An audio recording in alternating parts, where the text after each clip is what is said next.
name is Thomas, and I'm a prostate cancer survivor of 3 years.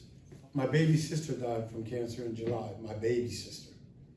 And thank God I was financially able to be there with her in another state. I actually closed her eyes when she passed. So as the oldest kid, when we get home, we're all getting checked. You know, my father died from cancer. You know what I'm saying? So now my baby sister died. So I say we all get checked. I'm the oldest. The only thing they find wrong with me is a hernia. I had the hernia pushed in October, but the pain is insane. And in January, I go to the hospital and they tell me that I have cancer. And I'm like, impossible. I've had the thing down my throat, the thing up my butt, but nobody found it. You know what I'm saying? So I end up in the hospital. None of the doctors want to tell me. Like, all these doctors are coming in all day. Finally, the doctor that did the surgery came in and said, Tom, they think you got cancer, and so do I. And I don't know what to do. I didn't know what to do. Even when I met the doctor for the first time, I told him I don't know what to do. If it was a roof, I could fix it. I'm a roofer by trade. I worked hard my whole life. If I didn't work like I did and not drink and carry on, I'd have been dead by now. I've been dead 3 times. You know, they coded me downstairs once already. You know what I'm saying? It's not an easy fight. It's something that I fight with on a daily basis. You see me. Some days I'm happy and I'm strong, and there's other days when I'm sitting in the corner trying to get a sandwich down because they give me something to settle my stomach while I'm here. And I go 10 days without eating. Like, I've lost 50 pounds. Like, cancer is crazy. To being up at nighttime, most nights I sleep by myself. And I wake up at 2, 3 o'clock in the morning, and I don't know if I'm waking up to die, if I'm dead. Like, I'm dreaming about my parents who've been dead for over 30 years. I'm dreaming about them. I'm actually afraid to go to sleep. Like, I was up till 3:30 last night, and I knew I had to do this morning.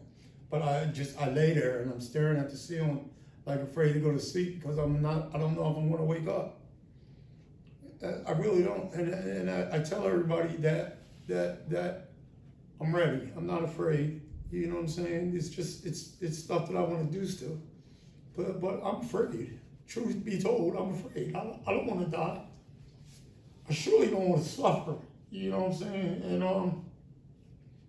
the treatment that you have to go through, or that I have to go through, makes me suffer. Like, my kidneys don't work. I got bags that I piss in my pockets.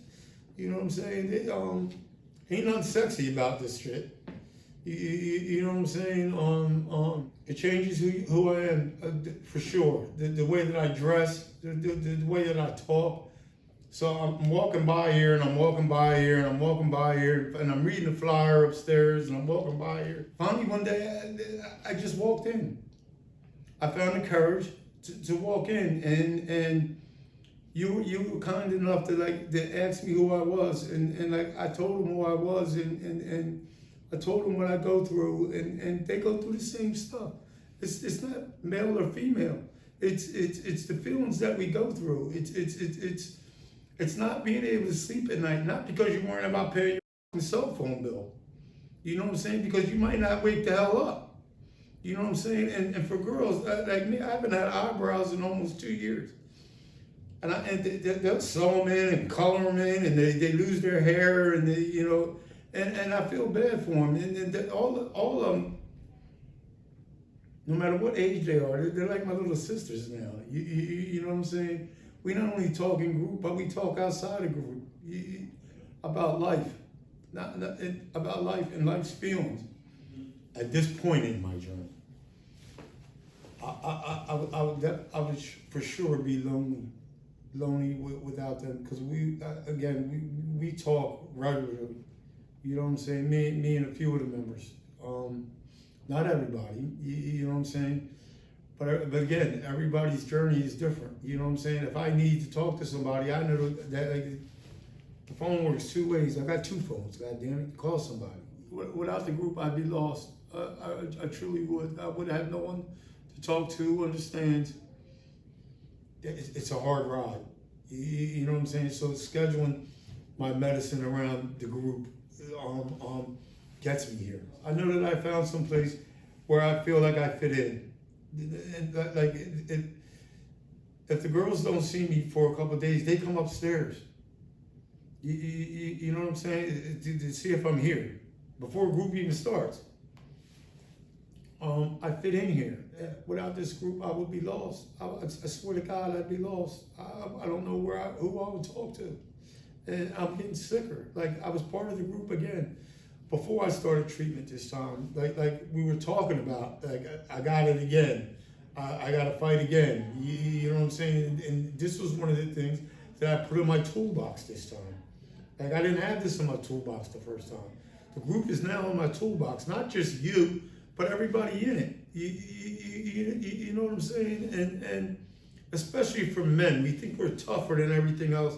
Find some place where you can talk to somebody. Without the group in my toolbox, it's like having a toolbox without a screwdriver. Like, you gotta have a screwdriver. I need something to screw this shit down. My brain runs constantly. I'm not saying that everybody's gonna make sense and you're gonna relate to everybody, because sometimes I can't relate. You know what I'm saying? But I relate to the feelings that they go through. Another thing you have to get used to is, and why the group is so important, because although the people around us love us, like my brother loves me to death, but he doesn't know what I'm going through. And when I come to group, they know what they know.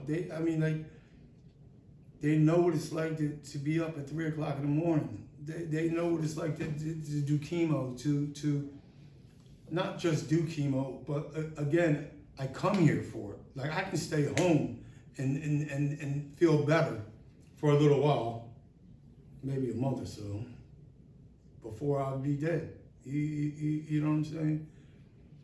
And without the group, and being able to talk to somebody who understands that feeling or that pain, I would be lost this time. Talk to somebody. Talk to somebody who understands it. And it's not just your preacher or your lover or your kids or something like that. It's got to be somebody that's been through it. Because I'm definitely having an easier time mentally this time than I did the first time. Because I need this to make it through to the next week. You know what I'm saying? It gets me up. It gets me dressed. It gets me wanting to feel good about myself.